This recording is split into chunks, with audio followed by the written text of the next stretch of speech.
ప్రియ సంగమా, ఈ కడవరి దినాల్లో ఆయన ప్రేమను అర్థం చేసుకో.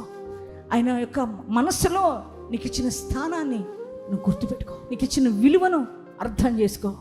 ఆయన కోసం బ్రతకడం నేర్చుకో. ఏది చేయగలవో ఆయన కోసం అది చెయ్యి.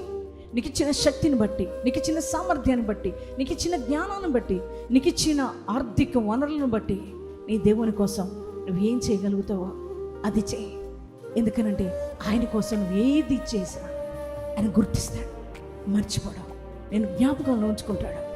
ప్రియ దేవుని బిడ్డలారా, మనుషుల కోసం నువ్వు కష్టపడి ఎంతైనా చేయి. నువ్వు రాత్రి అహోరాత్రులు కష్టపడి నువ్వు పని చేయి, కానీ నీకు వాల్యూ లేదు, నీకు విలువ ఉంచరు వాళ్ళు. కానీ నీ దేవుని కోసం నువ్వు కష్టపడే ప్రతి నిమిషము కూడా ఆయన లెక్కిస్తున్నాడు. ఆయన కోసం ఖర్చు చేసే ప్రతి రూపాయి కూడా ఆయన లెక్కిస్తున్నాడు.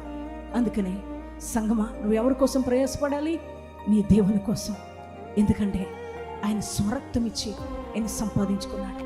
ఇదిగో ఆయన శరీరము అనబడే ఈ సంఘంలో, పరిశుద్ధుల సమూహంలో ఈరోజున నిన్ను చేర్చాడు. నీకు ఒక వాల్యూ, నీకు విలువ ఇచ్చాడు దేవుడు. సమాజంలో విలువ లేని నీ జీవితానికి విలువనిచ్చాడు దేవుడు.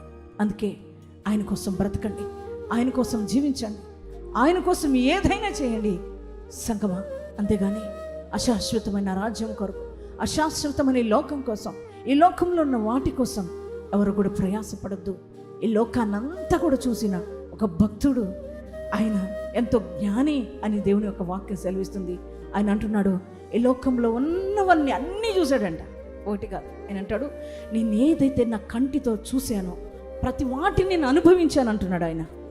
అటువంటి జ్ఞాని అయిన సొలొమోను అంటున్నాడు కదా, ఈ లోకంలో ఉన్నవన్నీ కూడా వ్యర్థమే, వ్యర్థమే, వ్యర్థమే అని అంటున్నాడు. ఆయన చెబుతున్నాడు, దేవుని ప్రేమ ముందు ఆ యొక్క ఈ లోకం అన్నీ కూడా చూసినప్పుడు ఏది కూడా విలువైంది అనిపించలేదు ఆయనకి. అందుకనే అన్ని వ్యర్థం, వ్యర్థం, వ్యర్థం అని రాశాడు ప్రసంగి గ్రంథం అంతా కూడా.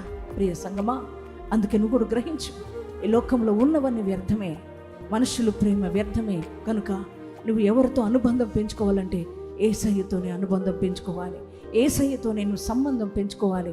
నువ్వు ఎక్కడున్నా, ఏ పనిలో ఉన్నా, ఏ పరిస్థితుల్లో ఉన్నా నీ మనసు మాత్రం ఆయనతో కనెక్ట్ అయి ఉండాలి. ఆయనతో నీ అంతరాత్మ ఆయనతో పెనవేసుకుని అనుభవంలోకి నువ్వు రావాలి.